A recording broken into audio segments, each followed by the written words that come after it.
We are going to work on more cause and effect with our passage, fighting colds. If you haven't already read the passage, go ahead and pause and read the passage first, okay?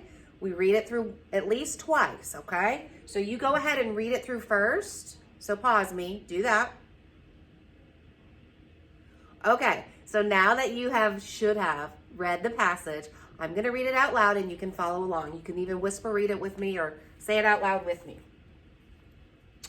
No one likes to wake up with a stuffy nose, sore throat, or cough.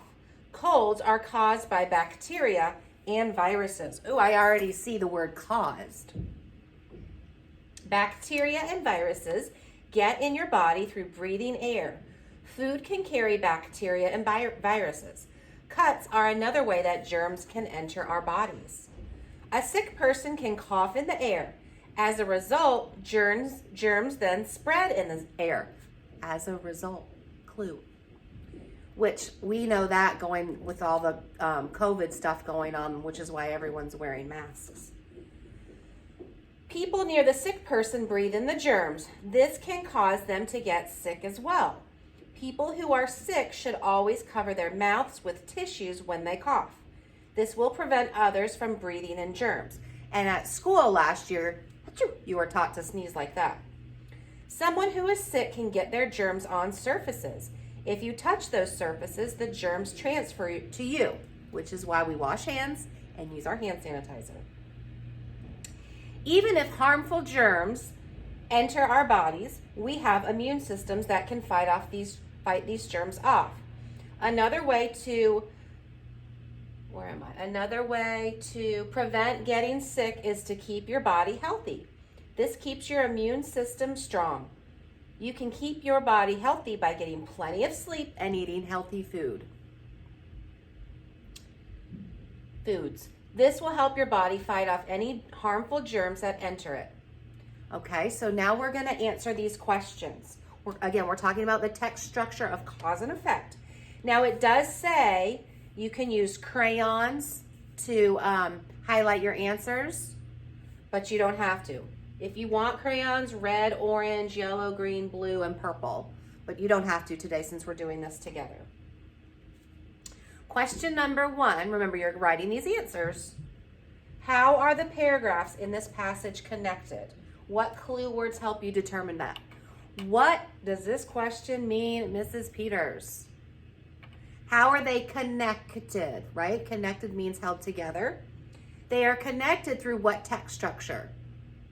It's all about cause and effect, okay? So that's what the question means. How are they connected? What puts them together? What text structure? How are they built? This one is cause and effect.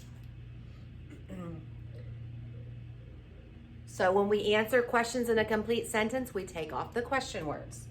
How? The paragraphs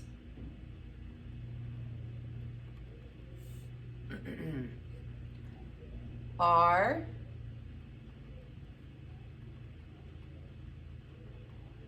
connected through cause and effect. Period. Okay.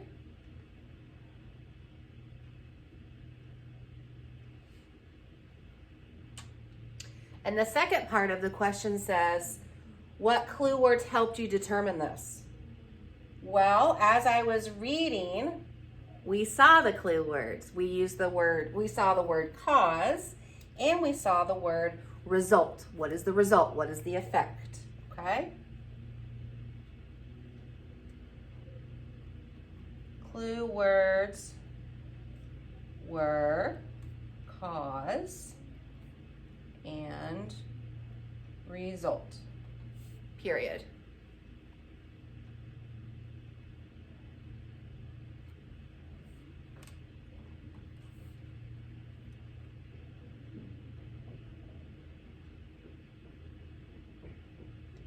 Question number 2 says, underline 2 sentences that show this connection, write them below. We're just going to underline them. We're not going to write them. So I'm going to go back into my text and find where did I find that relationship of cause and effect. Okay, so this is all about going back and finding text evidence. Text evidence is proof within the text. Where did we find, oh, right there in the beginning, we found the word result, right? A sick person can cough in the air. As a result, germs then spread in the air. So that's where we realized there was a cause and effect, okay? The sick person coughs. What's the result? Germs get spread. What's the cause? What happens first? And the result, the effect, germs out in the air. Cover them up, right? Okay. We're not going to write that because we just underlined it. Let's look at question number 3. Okay. What causes people to get sick? Choose all that apply. Oh, there's that choose all. So there's going to be more than one answer. What causes people to get sick?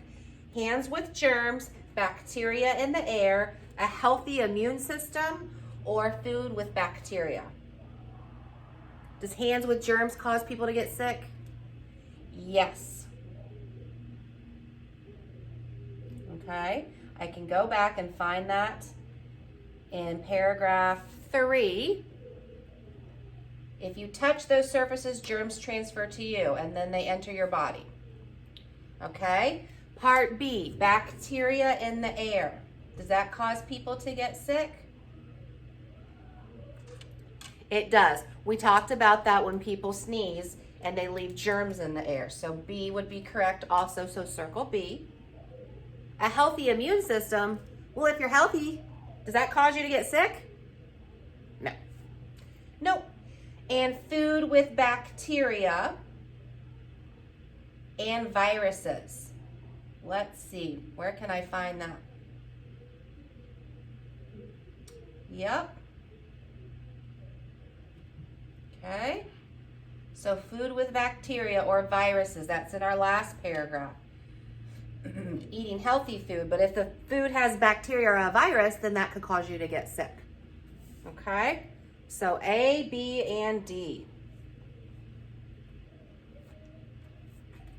Number 4, what are 2 ways, not just one, 2 ways you could catch a cold? Use examples from the text to support your answer. So we have to go back and look. What are 2 ways? There's more than 2 ways in here. So if you want to write something on your own, that's fine. I'm going to model going back into the text. 2 ways I could catch a cold. So I'm going to go back to my text. Okay. Oh, right. We already underlined one, right? A sick person can cough in the air. As a result, the germs are spread. So that could cause them to get sick.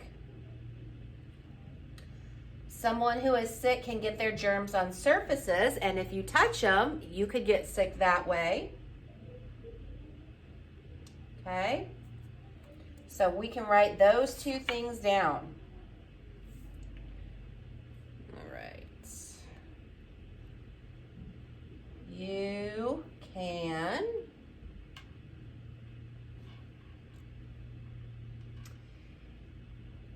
catch a cold by touching a germy surface, period.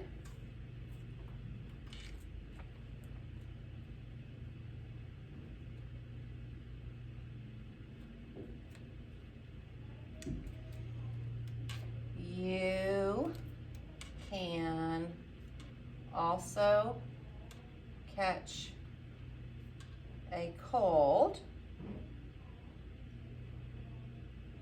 Remember what we say, if a sick person coughs or sneezes and germs get everywhere?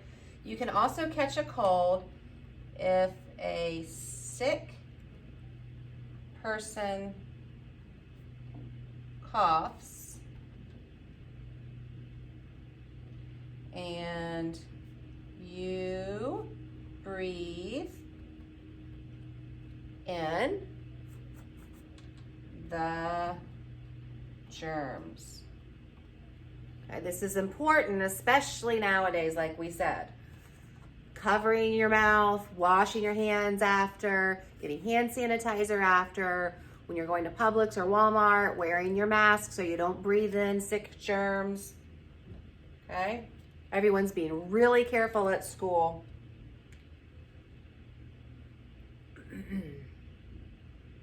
All right.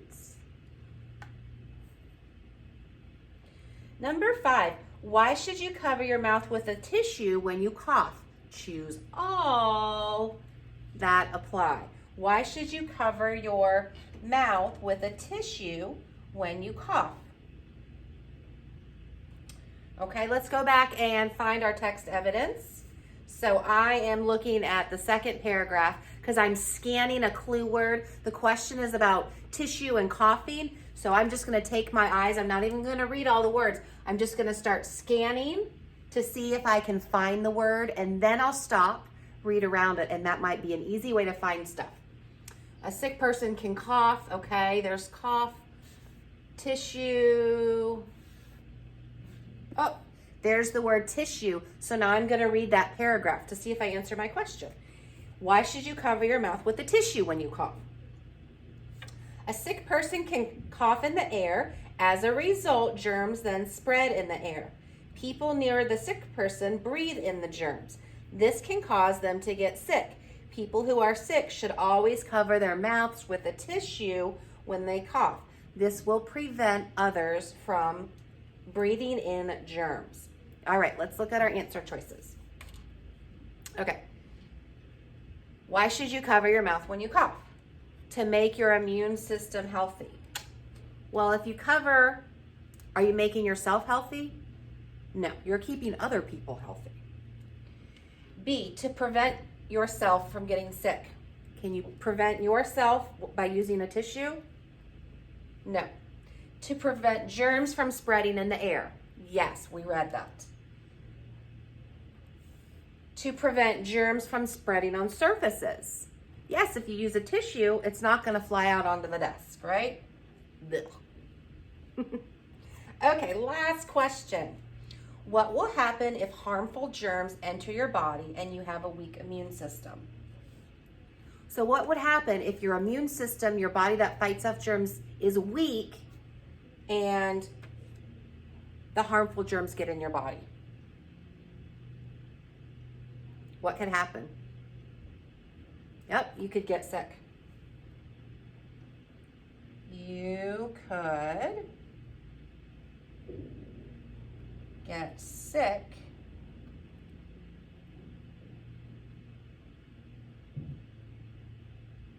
period. Okay. Okay, so everybody should have a copy. What you need to do is you can cut out the edges, cut off all the edges, and glue it in your reader's notebook so we can refer back for cause and effect, okay? Remember, cause and effect. Cause comes first, and the result is what happens because of the cause. All right, that's our first text structure of the week, and we'll have another text structure tomorrow.